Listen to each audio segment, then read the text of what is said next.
نحمد و نصلی علی رسولہ الکریم۔ باب نمبر 32 ہے کتاب العلم کا۔ باب عدت الامام النساء و تعلیمہن، امام کا، خطیب کا عورتوں کو واعظ کرنا اور انہیں تعلیم دینا۔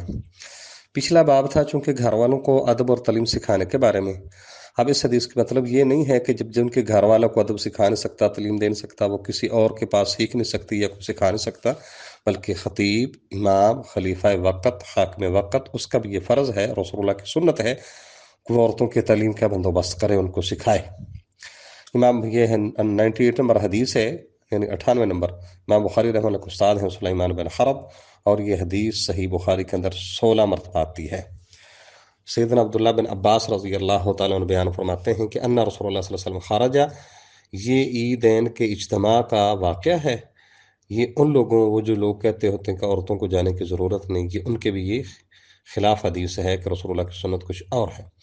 بے شک رسول اللہ صلی اللہ علیہ وسلم نکلے اور آپ کے ساتھ بلال تھے، فظن، آپ نے سمجھا کہ انہ لم یسمع، کہ رسول اللہ صلی اللہ علیہ وسلم اپنی بات عورتوں کو سنا نہیں سکے، چونکہ لاؤڈ سپیکر نہیں تھا تو آپ کی آواز وہاں تک نہیں پہنچی تھی۔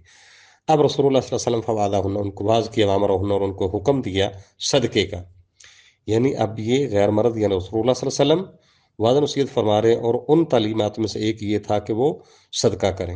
فجالت المرأة تلقی القرطہ، اب عورت کیا کرتی؟ عورت اپنی بالی والخاتم اور انگوٹھی وہ ڈالنے لگی، پھینکنے لگی، کس میں؟ کپڑے میں۔ آگے حدیث کے الفاظ ہیں، بلال یاخذ فی طرفی ثوبہ، اور بلال اپنے کپڑے کے کنارے میں پکڑنے لگیں، ان کے کپڑے میں ڈال رہے تھے۔ اب امام بخاری رحمہ اللہ تعالیٰ نے اب اس کا مطلب یہ ہے کہ عورت زیور پہن سکتی ہے، بالیاں بھی، انگوٹھیاں بھی، کنگن بھی، اور جن حدیث کے اندر ہے نا کہ وہ نہیں پہن سکتی، وہ حدیث اصل میں شاذ ہیں، کیونکہ وہ صحیح ہیں، ان کے حدیث کے خلاف ہیں۔ اور آخر میں چونکہ اس حدیث کی 2 سند امام بخاری رحمہ اللہ تعالیٰ نے پیش کی ہیں، پہلی سند کے اندر تھوڑا سا شک کا مسئلہ تھا، وہ طوالت کی وجہ سے میں نے بات کو مختصر کیا ہے، تو دوسری سند پیش کی ہے وہاں پر کہ اشہادو کے لفظ ہو جائے، یہ عبداللہ بن عباس رضی اللہ تعالی عنہ کا قول ہے کہ میں گواہی دیتا ہوں، اس لیے اس کی دوسری سند ساتھ بھی پیش کی ہے، اور یہ البتہ پوری سند کتاب الزکوٰۃ کے اندر آ جائے گی۔ اس حدیث کا مطلب یہ ہے کہ عورتوں کو بھی سمجھانا چاہیے، تعلیم سکھانی چاہیے، ان کو بھی جنت میں جانے کا حکم ہے، انہوں نے جنت میں جانا ہے، وہ بھی تعلیم و تربیت کا ان کا حصہ ہونا چاہیے۔ باب الحرص علی الحدیث، اور رسول اللہ صلی اللہ علیہ وسلم کی حدیث کو حاصل کرنے کا، یاد کرنے کا، سننے کا، پڑھنے کا، پڑھانے کا انسان کے اندر حرص، لالچ اور طمع ضرور ہونا چاہیے۔ یہ امام بخاری رحمہ اللہ نے باب باندھا بتانے کے لیے کہ نبی پاک کو یہ بات بڑی پسند تھی کہ لوگ میری باتوں کو سنیں، یاد کریں۔ آپ فرمایا کرتے تھے، نظر اللہ عمران، اللہ اس بندے کو خوش رکھنا، اس کے حالات خوش رکھنا، اس کے چہرے کو تر و تازہ رکھنا، کو غمیاں نہ آئیں، خوشیوں میں رکھنا، جو بندہ میری بات کو سنے، یاد کرے اور لوگوں تک آ کے پہنچا دے۔ اب یہ حدیث امام بخاری رحمہ اللہ نے پیش کی ہے، یہ 99 حدیث ہے، اور استاد اس کے اندر عبدالعزیز بن عبداللہ ہیں۔ یہ سارے ٹوٹل اس حدیث کے راوی مدینہ کے رہنے والے ہیں۔ سیدنا ابو ہریرہ رضی اللہ تعالیٰ عنہ بیان فرماتے ہیں، قیل یا رسول اللہ صلی اللہ علیہ وسلم سے پوچھا گیا تھا، اللہ کے نبی، من اسعد الناس بشفاعتک یوم القیامہ، قیامت کے دن آپ کی شفاعت حاصل کرنے میں سب سے زیادہ خوش قسمت کون ہوگا؟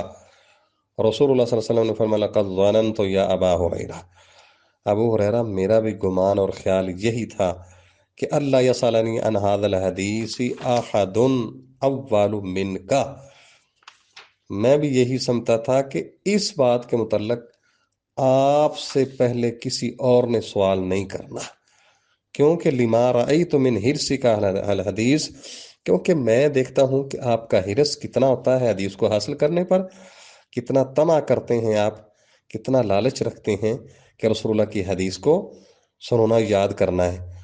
تو میں بھی سمجھتا تھا کہ آپ سے پہلے کوئی بندہ یہ سوال نہیں کرے گا۔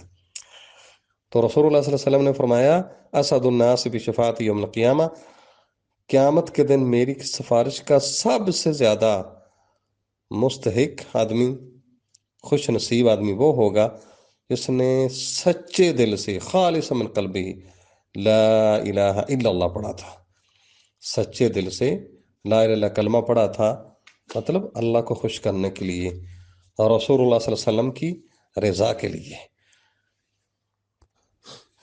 اب رسول اللہ صلی اللہ علیہ وسلم کی سفارش مختلف انداز سے ہونی قیامت والا دن۔ ہاں جی، ترقی درجات اور رفع منازل کی سفارش بھی ہونی کہ درجے بلند کر دیے جائیں۔ بلا حساب و کتاب جنت میں داخلے کی سفارش بھی ہونی۔ جہنم کے اندر عذاب کی تخفیف رہے، اس کی بھی سفارش آپ نے کرنی۔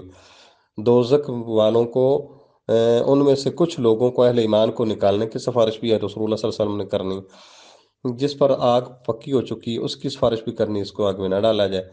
معاشر کے ہول ناکیوں سے نجات کے لیے بھی، ہاں جی، اور جب لوگوں کی اپنا حساب و کتاب لوگوں کا نا، اس کے لیے بھی رسول اللہ صلی اللہ علیہ وسلم کی سفارش۔